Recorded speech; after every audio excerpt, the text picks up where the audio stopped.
చేస్తున్నామని చెప్పి ఫీల్ అయిపోతా ఉన్నారు.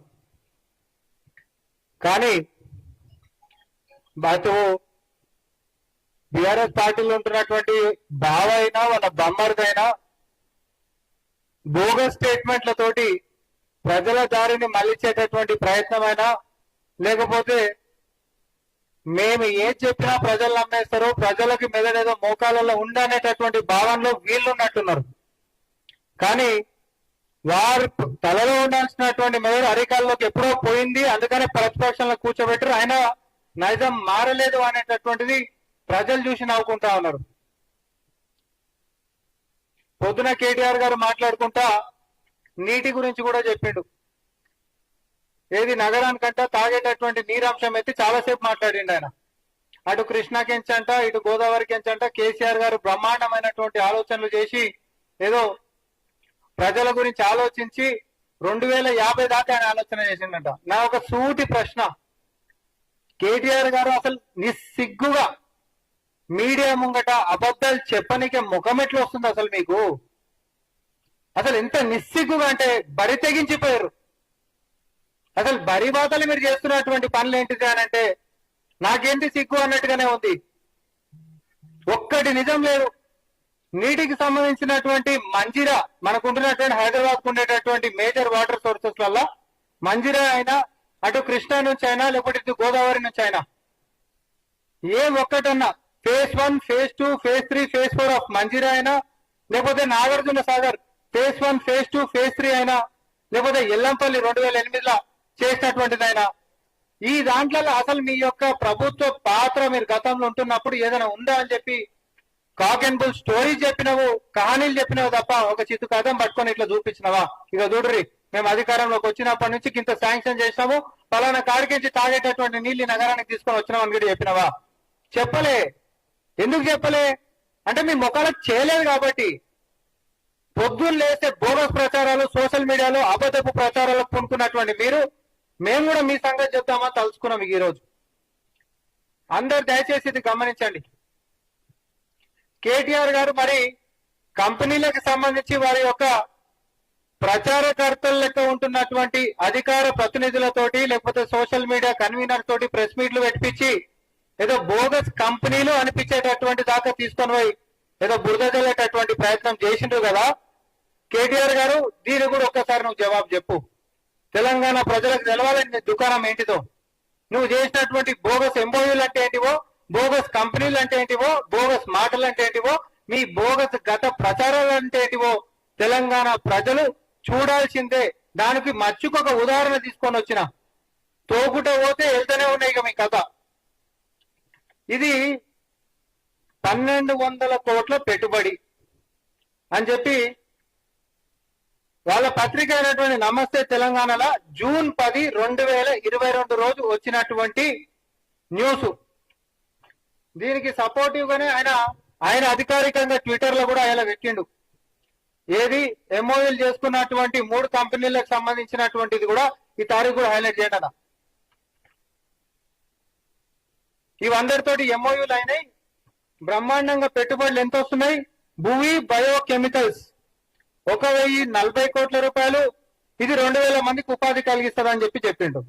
తర్వాత దాత్రి బయోసిలికేట్స్ 160 కోట్ల పెట్టుబడితోటి 250 మందికి ఉపాధి కల్పిస్తుందని చెప్పి ఎంఓయూలు మార్చుకున్నట్టుగా ఈ పత్రికలో జూన్ 10, 2022 రోజు వచ్చింది. ఇప్పుడు దీని బ్యాక్గ్రౌండ్ పోదాం. వీళ్ళు ఏదో కొత్తగా వచ్చిన కంపెనీలతోటి ఎట్లా చేసుకుంటారు, ఇవన్నీ కొత్త కంపెనీలు, ఎక్స్పీరియన్స్ లేవని మీరు మాట్లాడుతున్నప్పుడు అసలు కంపెనీలు పుట్టకంటే ముంగటనే ఎంఓయూలు చేసుకొని బోగస్ మాటలు చెప్పి బోగస్ ప్రచారాలు చేసుకున్నటువంటి నీ వాస్తవ దుకాణం కూడా తెలంగాణ ప్రజలు చూడాల్సిందే కదా. ఇందులో మెన్షన్ చేసినటువంటి భూమి బయోకెమికల్స్ ఏదైతే 1040 కోట్ల పెట్టుబడి పెడుతుందని చెప్పిరో ఇది ఏ రోజు వచ్చిందన్న పేపర్లో? జూన్ 10. నేను కూడా అదే పేపర్లు తీసుకొని వచ్చిన.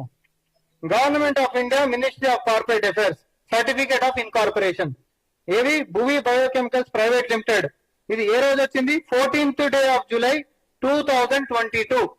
జూన్ 10 తారీఖు రోజు పత్రికలల్లా ఎంఓఏలు మార్చుకున్నాము, 1,040 కోట్ల పెట్టుబడి తీసుకొని వచ్చినాము, 2,000 మందికి ఉపాధి కలిగిస్తున్నాం అని చెప్పినటువంటి కేటీఆర్ గారి ప్రచారాలు ఆ రోజుకి ఆ కంపెనీ పుట్టలే. ఇది రిజిస్టర్ అయింది, ఇన్కార్పొరేట్ అయ్యిందే ఏ రోజు 14 జూలైలో, 10 జూన్ రోజే ఇలా ఎంఓఏలు ఎక్స్చేంజ్ చేసిండ్రు. దాని తర్వాత ఇదే దాంట్లో మెన్షన్ చేసినటువంటి ఇంకొకటి దాత్రి బయోసిలికేట్స్ ప్రైవేట్ లిమిటెడ్, ఇదే రోజు అయిందండి. సేమ్ అదే పేపర్లు ఇచ్చారు కదా. ఇంకొకటి కూడా 2 కంపెనీలు కలిసి 2,250 మందికి కొలువులు ఇవ్వబోతున్నాయి. వరదలెక్క వచ్చేస్తున్నాయి, పైసలు ఏం చేసుకోవాలో తెలుస్తలేదు. కాబట్టి పిల్లలకి కొలువుల కోసం మలుపుతున్నాం అని చెప్పి పెద్ద పెద్ద అక్షరాలతో రాపించుకొని సోషల్ మీడియాలో ఊదరగొట్టేటటువంటి ప్రచారాలు చేస్తున్నటువంటి మీరు దాంట్లో ఇంకో కంపెనీ అయినటువంటి దాత్రి బయోసిలికేట్స్ ప్రైవేట్ లిమిటెడ్, ఇది ఏ రోజు ఇన్కార్పొరేట్ అయింది, ఏ రోజు అయిందంటే 19th day of July 2022. June 10 రోజు మీరు చెప్పినటువంటి కంపెనీల పేర్లు, వాళ్ళ పెట్టుబడుల గురించి మీరు ఎంఓఏలు మార్చుకున్నట్టుగా సర్వసభ్య సమాజానికి మీడియా ముఖంగా తెలియజేసిండ్రు. ఆ రోజుకి మీరు మెన్షన్ చేసినటువంటి కంపెనీలు పుట్టలేదు. ఎంత నిస్సిగ్గుగా బరి తెగించి ఆ రోజు అధికారం మాకుంది, మమ్మల్ని అడిగేటోడు వాడు, ప్రశ్నించేటటువంటి కాంగ్రెస్ పార్టీని కథం పట్టిస్తాం, ప్రశ్నించేటటువంటి హక్కే తీసేస్తాం, సోషల్ మీడియాలో పోస్ట్ చేపిస్తే హ్యాండిల్స్ ని సస్పెండ్ చేపిస్తాం, ఎక్కువ ప్రశ్నిస్తే నాన్ బెయిలబుల్ కేసులు పెట్టిస్తాం అని చెప్పి అప్రజాస్వామ్యంగా మీరు నడిపించినప్పటికీ నిజం ఎప్పుడు మారదు కదా. కాబట్టి నేను ఒకటే సూటి ప్రశ్నిస్తున్నా, పుట్టనటువంటి కంపెనీలతోటి పైసలు వచ్చినాయని చెప్పి ఉపాధి వచ్చేసిందని చెప్పినటువంటి మీరు వీటికి 95 ఎకరాల జాగా కూడా కేటాయించారు. వీటికి 95 ఎకరాల జాగా మెట్పల్లిలోని మెట్ల చిట్టాపూర్, జైత్యాల్ మెట్ల చిట్టాపూర్ దగ్గర ఒక కంపెనీకి ఏమో 80 ఎకరాలు, ఒక కంపెనీకి ఏమో 15 ఎకరాలు, 95 ఎకరాలు. అది కూడా రైతుల కాడికించి అగ్రగణంగా గుంజుకొని వాళ్ళకి పైసలు ఇవ్వకపోతే, వాళ్ళు ప్రభుత్వాన్ని అడిగితే అయినా వీళ్ళు కనకరించకపోతే వాళ్ళు కొట్లాడి న్యాయస్థానానికి పోతే వాడు ఆగింది. ఈరోజు ఈ పంచాయతీ ఏడుంది అని అంటే ఈ దుకాణంది కోర్టులు ఆగింది. వాళ్ళకి అన్యాయం ఎట్లా చేస్తారు, వాళ్ళ కంపెన్సేషన్ కూడా ఇవ్వకుండా వాళ్ళ భూమి ఎట్లా గుంజుకుంటారు అని చెప్పి ఇట్లా నిస్సిగ్గుగా మీరు ఈరోజు తెలంగాణ సర్వసభ్య సమాజాన్ని మోసం చేసినటువంటి తీరుని, ఇది ఒక మచ్చుకు మాత్రమే నేను చెప్తున్నా. నేను కేటీఆర్ గారిని ఛాలెంజ్ చేస్తా ఉన్నా, మీరు మొత్తం 10 సంవత్సరాల్లో మీ ప్రభుత్వ హయాంలో ఎన్ని ఎంఓయూలు చేసిరు, అందులో ఏ కంపెనీలు ఎప్పుడు పుట్టినాయి, ఎంతెంత తీసుకొచ్చిరు, ఎంత ఉపాధి జరిగిందో మొత్తం చర్చకి మేము సిద్ధం. నువ్వు ఎప్పుడంటే అప్పుడు సిద్ధమా? ఒక్కొక్కరు మేము కూడా తీస్తాం. ఇక మిమ్మల్ని వదిలిపెట్టే ప్రసక్తే లేదు. ఏమిట్లేం లేకుండానే బామర్దులు వచ్చేసేసి జీవో కాపులేని తప్పులు తడకలు లెక్క చదువుతాడు. ఒక ఆయన వచ్చేమో తెలంగాణ బిడ్డలకి ఏదో అన్యాయం జరిగిపోతుందని చెప్పి మాట్లాడతాడు. జీవో కాపీ 33ని పట్టుకొని ఏది మెడికల్ అండ్ దీనికి సంబంధించి. అరే ఉన్నటువంటి నిజాలు కాంగ్రెస్ పార్టీ వచ్చిన తర్వాత తీసుకొచ్చినటువంటి జీవోలైనా ఏదైనా తెలంగాణ బిడ్డలకు మంచి జరగాలి. కొత్త జీవో 10 సంవత్సరాల తర్వాత తీయాల్సినటువంటి అవసరం ఉంది, తీసినాము. తద్వారా 299 ఎంబీబీఎస్ సీట్లు తెలంగాణ బిడ్డలకు ఎక్స్ట్రా మనకు వస్తున్నాయి అనేటటువంటిది మనము అందరం హర్షించదగ్గటువంటి విషయం. అంతేకాదు 6వ తరగతి నుంచి 12వ తరగతి దాకా ఉంటున్నటువంటి దాన్ని 9వ తరగతి నుంచి 12వ తరగతి దాకా తీసేసిరు.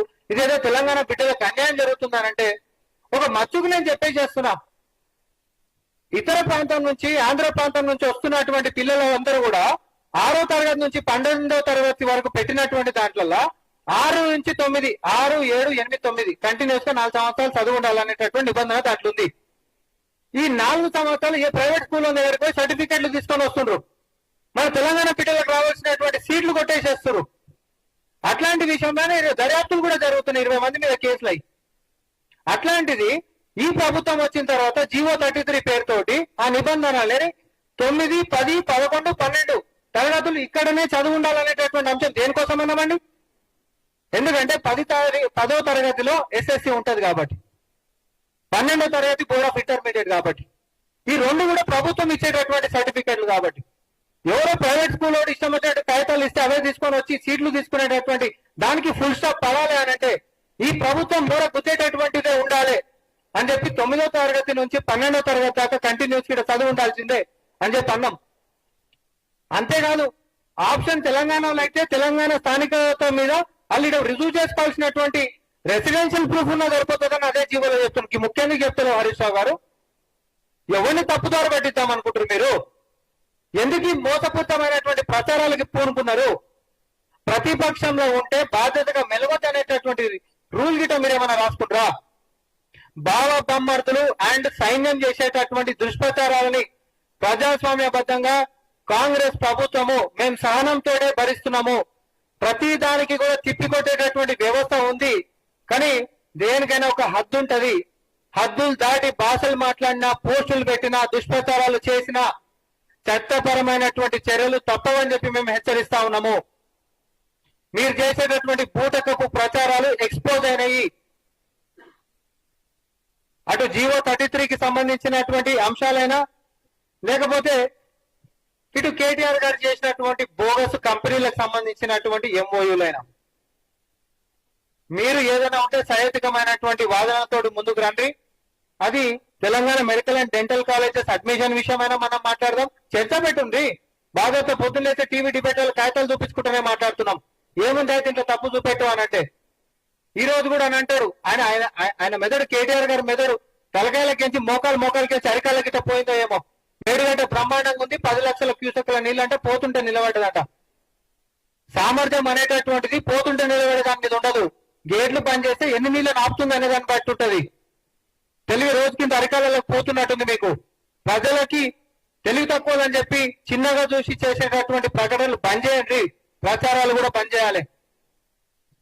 కాంగ్రెస్ పార్టీ అదే విధంగా మరి తెలంగాణలో ప్రభుత్వం అనేటటువంటిది అందరితో మంచిగా, సహేతుకంగా, పారదర్శకంగా, అందరికీ కూడా గవర్నెన్స్ అందాలనేటటువంటి సదుద్దేశంతో ముందుకు పోతున్నాం. కానీ దుష్ప్రచారాలు చేసి మేము పబ్బం గడుపుకుంటామంటే మాత్రం మీరు ఖచ్చితంగా ఊసలు లెక్క పెట్టేటటువంటి రోజులు వస్తాయి చెప్తున్నా. ధన్యవాదాలు.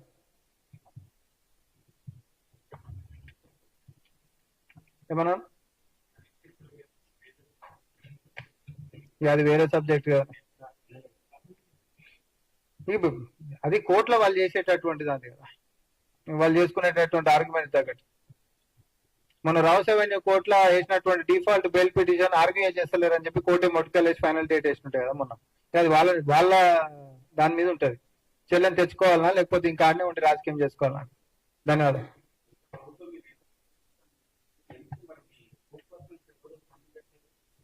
స్పోక్స్ పర్సన్స్ అందరు డిబేట్లలో పోయిన వాళ్ళు అందరు స్పందిస్తారు. ఇప్పుడు ఈ రోజు నేను అదే కెపాసిటీలో వచ్చి ప్రెస్ మీట్ పెట్టి కౌంటర్లు చేస్తున్నాం కదా. మా వద్ద బాధ్యతగా. కాకపోతే మీరు అంటుంది ఒకటి ఏంటంటే సోషల్ మీడియా మాధ్యమాల్లో వాళ్ళు చేసేటటువంటి దుష్ప్రచారాలు చాలా వేగంగా పోతున్నాయి. దాన్ని అడ్డుకట్ట వేయాలి అని అంటే మీరు ఇంకొంచెం బాగుపోవాలనేటట్టు అడగగానే అడుగుతున్నావు. అది మాకు అర్థమైంది. కాబట్టి సోషల్ మీడియాకి సంబంధించినటువంటి దాంట్లో కూడా కాంగ్రెస్ పార్టీ వెరీ కన్స్ట్రక్టివ్. మేము ఇష్టం వచ్చినట్టు వాళ్ళకి ఎడిట్లు చేసి చేయలేం కదా. బాధ్యతాయుతమైనటువంటి పదవులలో ఉంటున్నప్పుడు, ప్రభుత్వంలో ఉంటున్నప్పుడు ఎవిడెన్స్ తోటి మనం మాట్లాడలేదు తప్ప గాలి మాటలు బీఆర్ఎస్ లెక్క మాట్లాడితే బోగస్ కిందకే లెక్కేస్తారు మనం కూడా.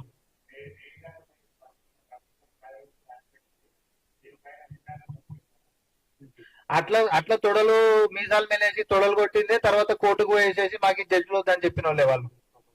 తోక ముడిచిరా లేదా? వాళ్ళే విచారణ అడుగుతారు. విద్యుత్ మీద వాళ్ళే అడుగుతారు, తర్వాత కాళేశ్వరం మీద వాళ్ళే అడుగుతారు, మళ్ళీ కోర్టు మెట్లు ఉరుకుతా ఉంటారు. సార్ మాకు అన్యాయం అయిపోతుంది, ఇదంతా కక్ష సాధింపు చర్యలు అని చెప్పి.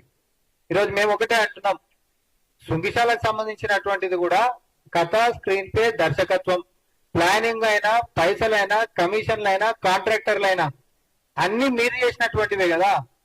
మీరే కదా ఇల్లు కట్టించినటువంటి, ప్లాన్ ఇచ్చినటువంటి ఆర్కిటెక్ట్లు మీరే, తర్వాత ఇచ్చినటువంటి కాంట్రాక్ట్లు మీయే, కడుతున్నటువంటి మేస్త్రులు కూడా మీయే.